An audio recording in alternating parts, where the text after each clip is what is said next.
It seems like every team in the NBA is interested in trading for OG Anunoby. Just over the past couple of weeks, we've heard reports about the Kings, the Knicks, the Sixers, the Pacers, the Miami Heat, all squads that are interested in sort of acquiring the Toronto Raptors star two-way wing. Now, another report has surfaced that indicates the Golden State Warriors could also get involved and potentially rev up a bidding war for OG ahead of this year's trade deadline. So we're going to break down this report, why Golden State might not just be interested, but might be desperate to acquire a guy like OG, and what the Toronto Raptors could get back in a potential package for Golden State. So lots of stuff to break down. Before we dive into that, folks, I keep bringing up this graph, but over half of our viewers are not subscribed to the channel. So if you want to stay up to date with everything going on regarding the Toronto Raptors, it would mean the world to me if you guys could hit that sub button. But let's dive into this sort of news reports, because the Golden State Warriors right now are in shambles. They're the 11th seed in the Western Conference, similar to the Toronto Raptors, really. They're having a very similar season to what's been going on up here in Toronto,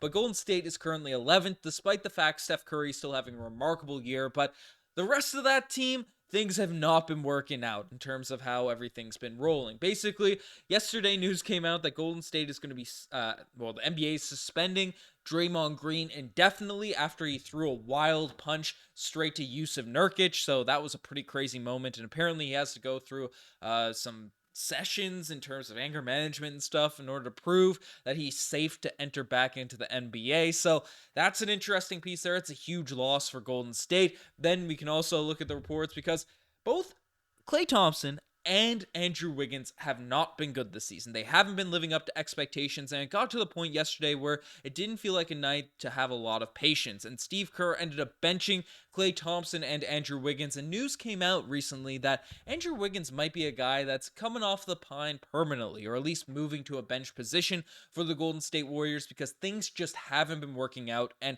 surprisingly, maybe not surprisingly to some, Wiggins has really taken a step back from where he was a couple of seasons ago, winning an NBA championship for Golden State. So things have not been going right for the Golden State Warriors, and now it seems like trades are going to happen. They've been a part of a bunch of trade rumors, and in fact, there's been a report coming out from Shams indicating that the future has been in question for Klay Thompson, and is told that the Warriors offered him a 2-year, $50 million, $48 million extension last offseason, but now there's no deal on the table. So, it seems like Klay could potentially be going, these guys could potentially go, but the thing about it is, Steph Curry is still having a phenomenal year. He's a guy that's still dominant out there shooting the basketball, and they want to maximize his potential timeline and get things going as soon as possible. So it seems like they're going to be trying to make some win now moves. I mean, they made a win now trade this offseason, acquiring Chris Paul and giving up Jordan Poole, who, again, gets memed a lot, gets roasted for thinking he's a star and all that, but is still a young player with lots of potential in this league for a guy that's like 38 years old.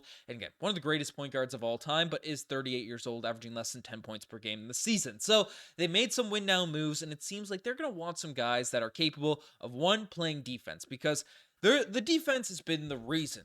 Obviously, they have offensive firepower, one of the greatest shooting teams of all time, but the reason they're able to win championships and aren't just, a squad that's always up there is because they're generally tops in the NBA in terms of locking down the opposing team. And frankly, Andrew Wiggins is not playing the level that they expect him to on the defensive end so far this year. Klay Thompson, who was once a great two-way player, is now kind of just a one-way player, is a bit more of a pylon on the defensive end, and his three-point shot has been fairly inconsistent as well. So, again, not a lot of value happening there. So bringing in some guys that provide defense, especially now with Draymond Green out for the foreseeable future, it seems like they're going to be really interested in acquiring guys that, play both sides of the court and also can fit into their three-point spacing sort of system. And this leads us to what Zach Lowe had to say regarding the Toronto Raptors on his recent podcast, because they did a little deep dive into the Golden State Warriors after the Draymond stuff and all that. And basically what Zach Lowe ended up saying on this podcast is how the Golden State Warriors made a big late push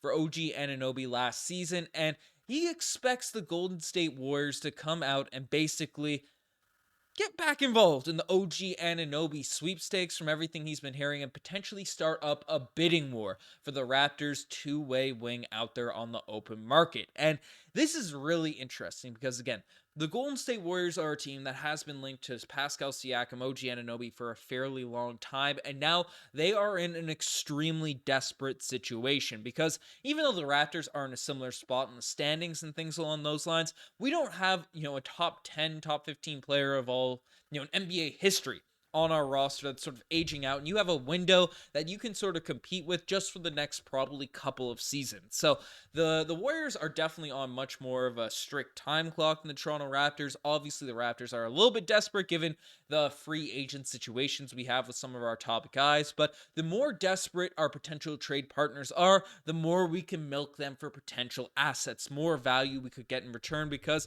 we can just say, hey, the Sixers are willing to offer us this, the Heat are willing to offer us this, go back to different teams and sort of maximize the value we could get back. Now, personally, I'm still of the belief that OG Anunoby will be a Toronto Raptor and he's going to get paid a heck of a lot of money out there in free agency. But if it seems like OG wants to leave, again, he switched agencies, he wants the ball in his hands more often, and frankly, over the course of the season, he hasn't really had the increase in touches he was probably hoping for with the new system of Darko Rajakovic. But basically, the Toronto Raptors, I think, would be able to keep him if they give him that sort of $40 million per year range, which he's probably going to be expecting or be offered out there in the open market. But basically, if the Raptors think he's going to leave, wants to go to a different situation, this, that, or whatever, their hand is going to be forced because the worst possible outcome for this Raptors team is to let him walk for nothing. But looking at the Golden State Warriors specifically, because we've dove into what other teams can offer, the Warriors don't really have that many interesting players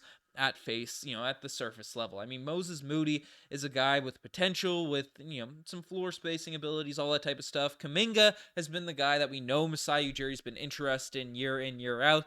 A Moody Kuminga package, maybe some draft capital. I think that's a deal that wouldn't have Toronto Raptors fans irate, but again, you're banking a lot on those Golden State Warriors young players to develop into something different when they end up coming to the Toronto Raptors. Because again, they've been average role players at best for Golden State. Again, super young. Kuminga was a project coming into the NBA, but we're in year 3 with Jonathan Kuminga, and his stats haven't been that crazy. Not players that I would just bat my eyes and get absolutely excited about the same way I would with a Keegan Murray or Benedict Mathurin, but definitely some pieces that wouldn't be just horrific nothing burgers coming back to the Toronto Raptors. And again, some draft capital would be interesting as well, but if I'm a Toronto Raptors fan, I'm still not that excited, not that exhilarated by a lot of the offers out there for OG Anunoby, given the value that he could provide. Now, I'm still of the stance that the Raptors do need a shakeup, whether it's sort of a Rudy Gay-esque trade where, we trade one of our top guys for just players that make more sense around our squad, and maybe that we're able to turn things around with whoever the heck we have still left on this team. Again, tearing things down initially. We just beat the Atlanta Hawks, who are a squad that's below us in the standings. We need to get into that bottom 6 in order to up our probability of keeping that draft pick. And again, it's still not guaranteed unless you're in the bottom 4. So I don't think a race to the bottom is the smartest move for the Toronto Raptors. We're going to have to sell low on a lot of guys in a weaker draft class. It might just be a sunk cost we have to live with in regards to our draft pick. Maybe we could trade Jakob for a different pick or things along those lines. But again, a fumble move, not a smart play with the limited protections on that draft pick from last season. But the Raptors are in sort of a position now where they have some assets, they have some pieces. Obviously, Masai Ujiri, Bobby Webster are going to know best whether or not they're going to be able to retain an OG, a Pascal Siakam. We ended up mismanaging the asset of Fred VanVleet, letting him walk for basically nothing last offseason, and how it's going to be a lot more devastating because the returns we could have gotten for Fred VanVleet just weren't at the level we could potentially get for OG or Pascal Siakam. So I'm keeping my eyes peeled to all the potential teams in the NBA that are interested in acquiring OG Anunoby, but hopefully the Raptors are able to sort of manage our top guys, our top stars the right way. Again, it hurts me to sort of see OG Pascal in so many trade rumors. Again, in an ideal world, we could keep OG Pascal, Scotty Barnes, and then build around those 3 in the future. Maybe that's the route we do end up going, especially Pascal Siakam gets an extension. But this team needs a shakeup if we're going to make a push in the Eastern Conference. So we'll see what direction that ends up going in. But let me know what you guys think in the comment section down below. You guys are the best to make it this far. Subscribe to the channel if you guys haven't already. I'm signing out. Cheers.